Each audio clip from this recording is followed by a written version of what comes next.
साथ संगत जी, प्यार से कहना धन अहंकार जी। ये इंसान अपने अंदर के जो मानवीय गुण हैं उन गुणों को हमेशा एक बढ़ाता चला जाए। और अगर इस मनुष्य चोले में आया है, मनुष्य का शरीर लिया है, तो कैसे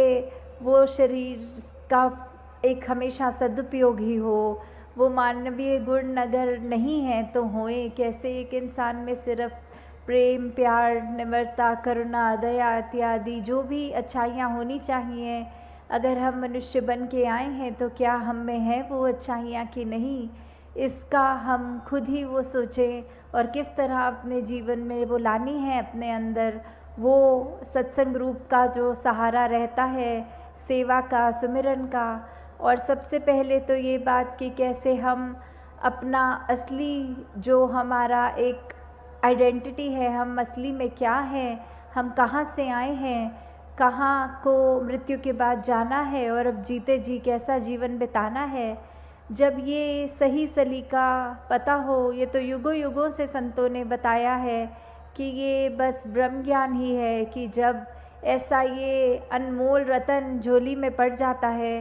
तो फिर यही बात होती है कि हमारा मुख उजला हुआ है और अब हमें वो समझ है कि ये ब्रह्म ज्ञान रूपी दात हमारे पास आ गई है। तो कैसे ये जीते जी भी हमारे लिए ये बहुत उपयोगी है। और मृत्यु के बाद यही है जिससे मोक्ष और मुक्ति का जो बात आती है।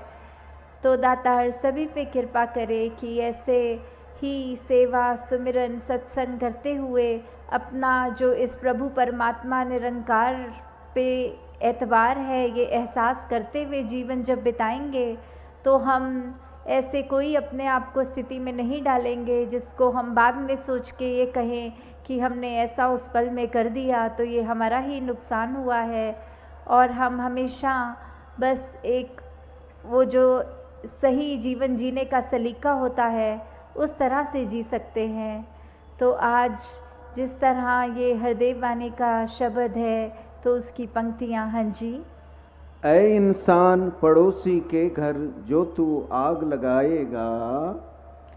तो ये बात एक तरह से ये पड़ोसी का तो एक सिंबॉलिकल रूप ले रहे हैं कि ये पूरे विश्व में जो जो भी है उसको अगर हम ये माने कि हमारे पड़ोसी हैं सब, तो हम कैसे ये एक भाव हमारे मन के जो होते हैं, हमारे पहले दिल दिमाग में से ये उत्पन्न होता है कि हमने दूसरे के साथ कैसा व्यवहार करना है, प्यार से रहना है या कुछ उसका नुकसान करना है। ये अच्छाई भी हम अपने अंदर से ही दूसरे के प्रति सोच के द्वारा, अपने व्यवहार के द्वारा, अपने कर्मों के द्वारा जहाँ निकालते हैं, वहीं हम ये भी सोच सकते हैं कि अगर हमारा एक अपना ही शरीर लें तो हमारी जो दिल है उसका पड़ोसी तो हमारा दिमाग ही हुआ। तो कैसे हमारा ये जो दिमाग है इसमें हम ये बुरे ख्याल आने से पहले वो ख्यालों को आते ही अपने अंदर से कैसे समाप्त कर पाएंगे। वो जब हम प्रभु परमात्मा का सहारा लेंगे, इस निरंकार, इस अविनाशी जिसका कोई अंत नहीं है, ये हर जगह है, ये पत्ते पत्ते में है, कण कण में है, इसको कोई काट नहीं सकता। जो ऐसा ये परमात्मा है जो स्थिर है, जो हमेशा से कायम दायम है, जब हम इसका सहारा लेते हैं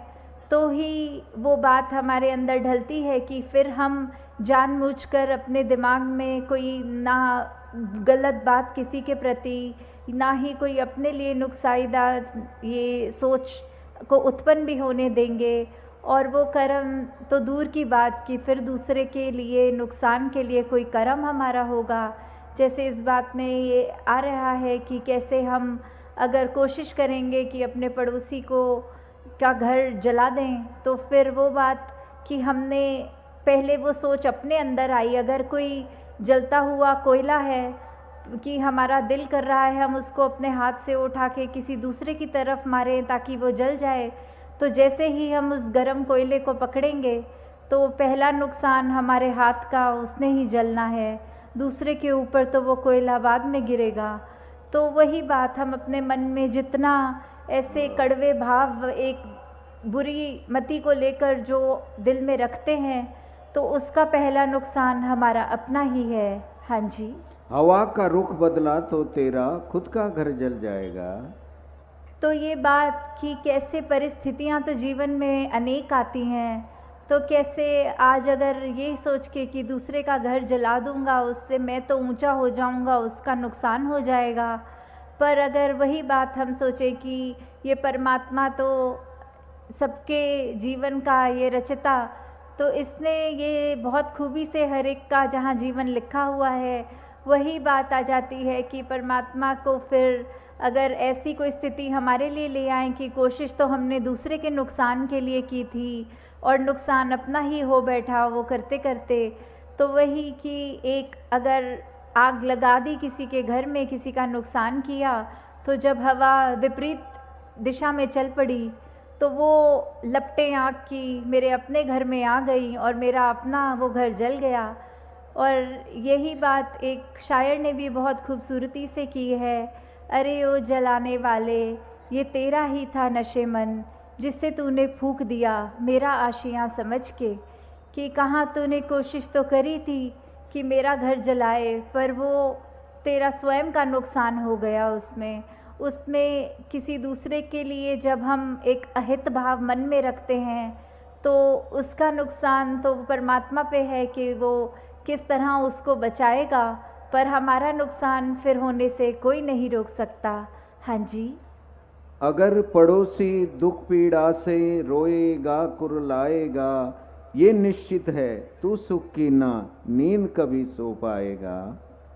तो यही हम स्वयं अपने जीवन में जब देखते हैं कि ये चलो इसमें उदाहरण पड़ोसी का चल रहा है, पर अगर एक हम ब्रॉडर विजन रखें, एक हम संसार में उस तरह देखें कि किसी को पीड़ा में जब हम देखते हैं कि दूसरा एक बहुत ही परेशान है या उसके जीवन में कोई ऐसी स्थिति चल रही है जो वो रो रहा है, और उसको उस समय वो हमारी तरफ से एक मरहम का काम होना चाहिए, पर हम भी उसको वो चोट पहुंचाते ही जा रहे हैं, तो फिर उससे हमारे ऊपर क्या असर पड़ेगा। हम उस समय क्या रात को खुद अच्छी तरह सो पाएंगे कि हमने दूसरे का नुकसान किया तो इसमें हमें बहुत आनंद आ गया, हम तो अब बहुत चैन में हैं? नहीं, ऐसा नहीं हमको भाव मन में आएंगे। हमें तो यही होता है कि जिस तरह भी हो सके हम दूसरे को किसी तरह का भी एक कंफर्ट दें उसके जीवन में। हमारे लिए वजह से कोई अगर थोड़ा सा भी सुधार आ जाए तो उससे हमें बिल्कुल परहेज़ नहीं करना, हमें कोशिश करके हर पल अपना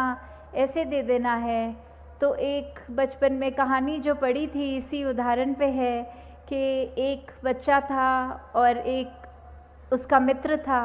तो उस बच्चे ने, उसके पास बहुत सारी टॉफ़ी थी, वो खाने की मिठाई थी,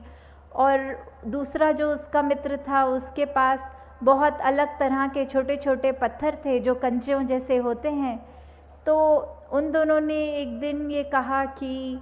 ऐसा करते हैं, तुम मेरे सारे वो कंचे रख लो, मैं तुम्हारी सारी मिठाइयाँ ले लूँगा, क्योंकि बहुत दिन से हम अपने अपनी ये चीज़ों के साथ ही अपने पास ही हैं, तो इससे मेरा ये मिठाई तुम्हें भी टेस्ट आ जाएगा और तुम इतने मज़े से जो कंचे खेलते हो वो थोड़ा आनंद मैं भी ले लूँ। तो ये जब ऐसा करते हैं तो जिस दोस्त के पास वो मिठाई होती है वो अपनी सारी की सारी मिठाई उसको दे देता है, पर दूसरा मित्र, उसके मन में ये भाव आ जाता है कि मैं अपना सबसे सुंदर जो कंचा है वो छुपा लूँ जेब में और बाकी इसको दे दूँ। तो ऐसा ही वो करता है, और जब ये अपने अपने घर रात को दोनों मित्र चले जाते हैं तो बात वही आती है कि जिसने अपना सब कुछ दे दिया, पूरी मिठाई दे दी, वो मित्र तो बहुत ही चैन की नींद सो जाता है कि आज मुझे शुक्र है इस परमात्मा का कंचों से खेलने को मिल गया। पर जिसके मन में खोट होता है, जिसने वो एक कंचा छुपा कर रखा था, वो बिल्कुल रात को अच्छी तरह नहीं सो पाता। उसके मन में ये ख्याल आता है कि मैंने तो चलो चालाकी की, कोई बात नहीं, पर कहीं ऐसा तो नहीं है मेरे मित्र ने जो उसकी सबसे अच्छी टेस्टी जो मिठाई थी वो मुझसे छुपा ली हो। तो वही बात इस उदाहरण से भी यही आती है कि कैसे हम अगर दूसरे का जहाँ नुकसान करेंगे, उसका होना नुकसान या ना होना ये तो परमात्मा के हाथ हाथ में है, पर हमारा उससे नुकसान निश्चित है। हाँ जी। भूखा अगर पड़ोसी है तो तू मिल बांट के खाया कर। तो कैसे हमारे इसमें व्यवहार के अंदर जहाँ अच्छाइयाँ हमें प्रतिदिन और डालनी चाहिए, वहीं दूसरों के हित के लिए कि अगर हमें कोई दिख रहा है कि किसी की स्थिति उस रूप में है कि अगर किसी को किसी चीज़ की आवश्यकता है और वो चीज़ अगर हमारे जीवन में है, चाहे वो कोई वस्तु के रूप में हो या कभी कभी किसी को सिर्फ एक इमोशनली एक मन से सिर्फ एक चाहिए होती है, वो सांत्वना कह लें या जो भी, कि हम अपने मन के रूप में उसको एक तरह से एक राहत दे सकें। चाहे कोई भी रूप हो जीवन में, किसी के पास अगर कोई चीज़ नहीं और हमारे पास वो है, तो हम उसको अगर उसके साथ बांटेंगे, अगर हमारे को तो परमात्मा ने ऐसा दिया है कि हमारा ये भंडार भरे हुए हैं, क्योंकि परमात्मा जितना भी देता है हर एक को, वो उसके लिए बिल्कुल उतना ही आवश्यक होता है। ये इसी में ही भक्तों ने शुरू से ही अभी तक भी ये शुक्राना किया है कि दातार तूने जो दिया बहुत अच्छा दिया, जो जीवन मेरे लिए बनाया वो बहुत सुंदर बनाया। उसमें फिर अगर चाहे खुद की शरीर की पीड़ा, आर्थिक प्रॉब्लम्स, कुछ भी ऐसा हो, उसमें भी भक्त तो सिर्फ शुक्राना करते हैं कि क्या पता इससे भी बुरा होना हो, प्रभु तूने तो बचा लिया, तूने तो जीवन बहुत ही संवार के आसान कर दिया है।